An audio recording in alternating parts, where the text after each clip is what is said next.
कहते हैं कि सीखने वाला इंसान कहीं से भी कुछ भी सीख लेता है। उसे इस बात से कोई मतलब नहीं होता कि सामने वाला क्या सोचता है और कैसा आचरण रखता है। उसे मतलब होता है तो बस सीखने से। सीख कर ही एक आम इंसान महापुरुष की उपाधि प्राप्त करता है। जीवन में कई ऐसी घटनाएं होती हैं जो हमारी ज्ञान की आंखें खोल देती हैं और हमें अध्यात्म ज्ञान की प्राप्ति होती है। एक बार ओशो जी ने भी स्वामी विवेकानंद जी की ऐसी ही एक कहानी सुनाई जिससे हमें अपने विचारों को सुधारने की प्रेरणा मिलती है। आइए सुनते हैं स्वामी विवेकानंद के जीवन से जुड़ी एक अद्भुत कहानी, स्वामी विवेकानंद और वेश्या। ये कहानी तब की है जब वह भारत में ही रहते थे और उतने प्रसिद्ध नहीं हुए थे जितने कि बाद में हुए। उन्होंने विदेश यात्रा भी नहीं की थी। उस समय वह जयपुर में ही ठहरे हुए थे। वहाँ के राजा स्वामी जी के बहुत बड़े भक्त थे। वह उनकी दिल से इज्जत किया करते थे। इसलिए राजा ने स्वामी विवेकानंद जी को अपने महल में बुलाया था। उस समय ये रस्म थी कि जब भी किसी मेहमान को बुलाया जाता था तो उनके स्वागत में नाच गाने का प्रबंध किया जाता था।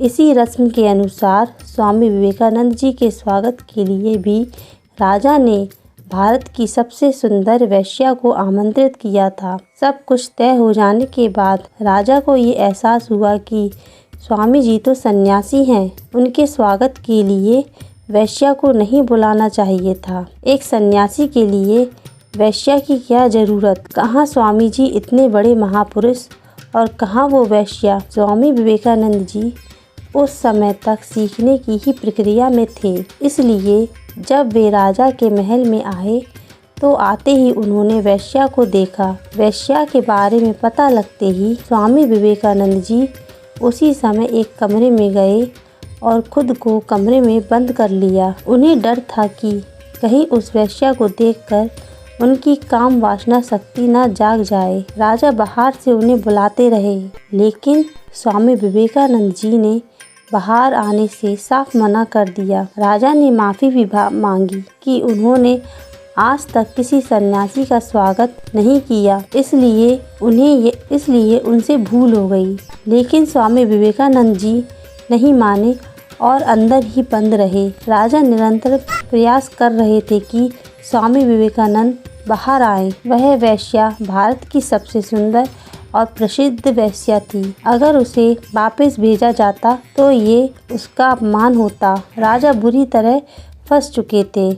उन्हें समझ नहीं आ रहा था कि वह इस स्थिति में क्या करें, कैसे इस समस्या से छुटकारा पाएं। वेश्या को जब इस बारे में पता चला तो उसने एक गाना गाना शुरू किया। उस गाने में उस वेश्या ने कहा कि उसे पता है कि वो उनके लायक नहीं है, लेकिन वो तो थोड़ी दया दिखा सकते हैं। वो तो सड़क की धूल भर है, पर उसके लिए वो निर्दयी क्यों है? वो तो अज्ञानी है, पापी है, लेकिन स्वामी जी तो ज्ञानी हैं। उन्हें एक वेश्या से कैसा डर? इतना सुनते ही स्वामी जी बाहर आ गए। स्वामी विवेकानंद जी को इस बात का आभास हुआ कि वो डर क्यों रहे हैं। एक वेश्या से उन्हें किस बात का डर है? ऐसे तो छोटे बच्चे डरा करते हैं। उनकी समझ में अब तक आ चुका था कि वह डर उनके जीवन में नहीं बल्कि उनके मन में था। उन्हें पता लग गया था कि उन्हें उस वेश्या के प्रति होने वाले आकर्षण को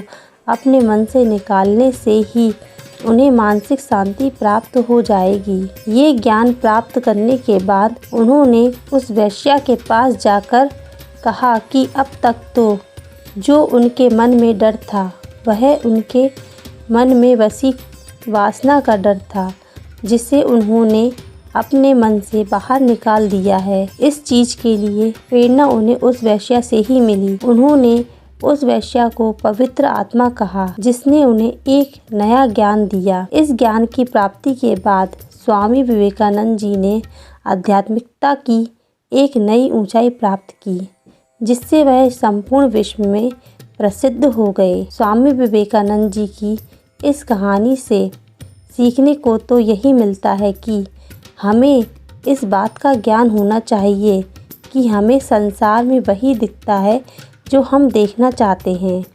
खुद पर नियंत्रण ना कर हम हमारी वस्तुओं को दोष देते हैं। अपनी इंद्रियों पर नियंत्रण पाकर हम भी जीवन की उन ऊंचाइयों को पा सकते हैं जिसको सब नामुमकिन मानते हैं। दुनिया में असंभव कुछ भी नहीं है। अगर इंसान कुछ करने की ठान ले तो उसे दुनिया की कोई ताकत नहीं रोक सकती। बस उसे अपने लक्ष्य की जानकारी स्पष्ट तौर पर होनी चाहिए। खुद को कभी भी कमजोर नहीं समझना चाहिए। अगर आप ही अपने आप को कमजोर कहेंगे तो आप खुद अपने अस्तित्व को खतरे में डालने का काम करेंगे। खुद पर विश्वास रखें और हर परिस्थिति का सामना करें। दोस्तों, आपको यह कहानी स्वामी विवेकानंद और वेश्या की कैसी लगी, हमें बताना ना भूलें। अगर आपको हमारा वीडियो पसंद आया हो तो लाइक करें और चैनल को सब्सक्राइब करें। धन्यवाद।